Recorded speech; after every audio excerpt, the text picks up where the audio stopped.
मैं अभी सुन रहा था, हमारे कम्युनिस्ट पार्टी के नेता ये कह रहे थे कि समुद्र मंथन हुआ था कभी।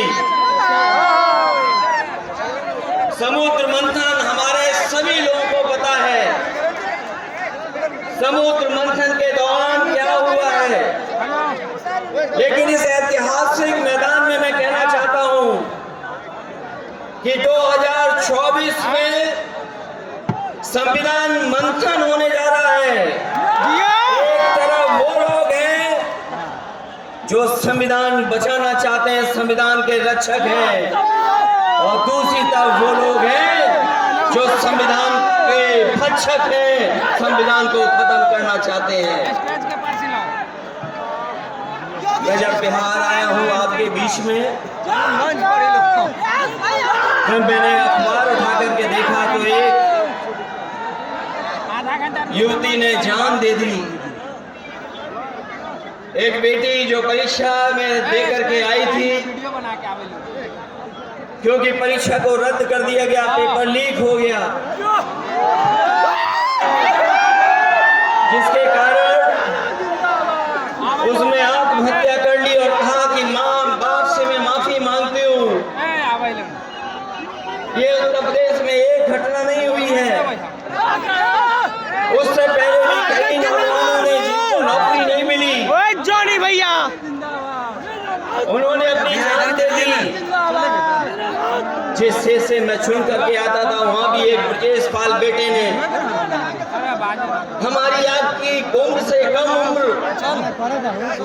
उस नौजवान में खड़ी लिखनी डिग्री जो थी, उन डिग्रियों को चला करके और आत्महत्या कर ली।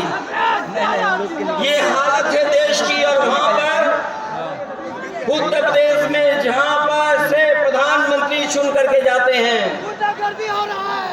जनता ने भरोसा किया उन पर, उनको बहुमत दे दिया, लेकिन डबल इंजन की सरकार ने बेरोजगारी दी है।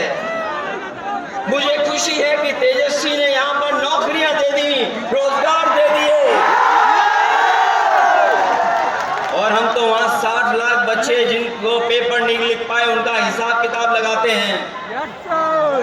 उनका अगर हम बड़ा परिवार न माने, केवल 3 सदस्य परिवार के माने, बेटा और माँ बाप, तो 60 का गुना 3, 1,80,00,000 वोट और 1,80,00,000 लोगों को अगर हमने भाग दे दिया 80 लोकसभा से, तो केवल उत्तर प्रदेश में 2,25,000 हर लोकसभा में वोट कम हो गया। लेकिन तेजस्वी ने बिहार में पलट करके दूसरा काम किया। अभी 3 लाख नौकरी नहीं, हिसाब लगा लो कितने परिवारों का जीवन बदला। भैया 5 लाख 10 लाख नौकरी मिल जाती तो कितना परिवारों का भविष्य बदल जाता। इसलिए जो लोग कहते हैं कि परिवार वाले हम लोग हैं, ये जो आरोप लगाते हैं परिवार वाला आरोप हम लोगों पर, मैं उन भारतीय जनता पार्टी के लोगों से कहना चाहता हूं कि भारतीय जनता पार्टी इस बात संकल्प ले कि किसी परिवार वाले को टिकट नहीं देंगे, और संकल्प ये भी ले कि किसी परिवार वाले से वोट मांगने भारतीय जनता पार्टी के लोग नहीं जाएंगे।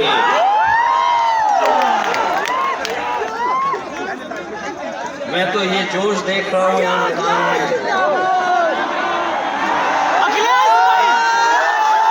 ये जो जोश दिखाई दे रहा है, यही बदलाव लाएगा, यही भाजपा को हटाएगा। जब जोशीले नौजवान मिल जाते हैं तो बड़े बड़े लोगों का तख्त हिल जाता है। तो इस बार उन्हें आप बाहर करोगे कि नहीं करोगे? पहली सूची बीजेपी की आ गई, उस सूची में बिहार बाहर है, बिहार नहीं है उसमें। शर्म भी नहीं आता उसको। बिहार से वो बाहर जाने वाले हैं, यूपी वाले भी बाहर कर रहे हैं उन्हें। इसलिए मैं आप सबका धन्यवाद देता हुआ और आदरणीय लालू प्रसाद यादव जी का मैं विशेष धन्यवाद दूंगा कि जो इस रैली में पधार करके न जाने कितने लोगों का मनोबल बढ़ाने का काम कर रहे हैं। न केवल यूपी के लोगों का, बिहार और देश के लोगों का मनोबल बढ़ा रहे हैं। और जो तकलीफ और परेशानी उन्होंने जीवन में देखी है वो राजनीतिक देखी है। ये राजनीति की वजह से तकलीफ और परेशानी है। मैं अभी तेजस्वी जी को सुन रहा था, उन्होंने कहा कि एक एजेंसी आ गई। ये एजेंसी इसलिए आई है कि राजनीति में हम लोग हैं। यस, सही बात है। और हम लोग अगर इनका मुकाबला न कर रहे हो तो कोई एजेंसी नहीं आती। उन्हें डर है कि ये ताकत मिलकर के, ये गठबंधन बन करके उनको हटाने का काम करेगा। इसलिए मैं आपसे कहना चाहता हूं, 120 हटाओ, देश बचाओ।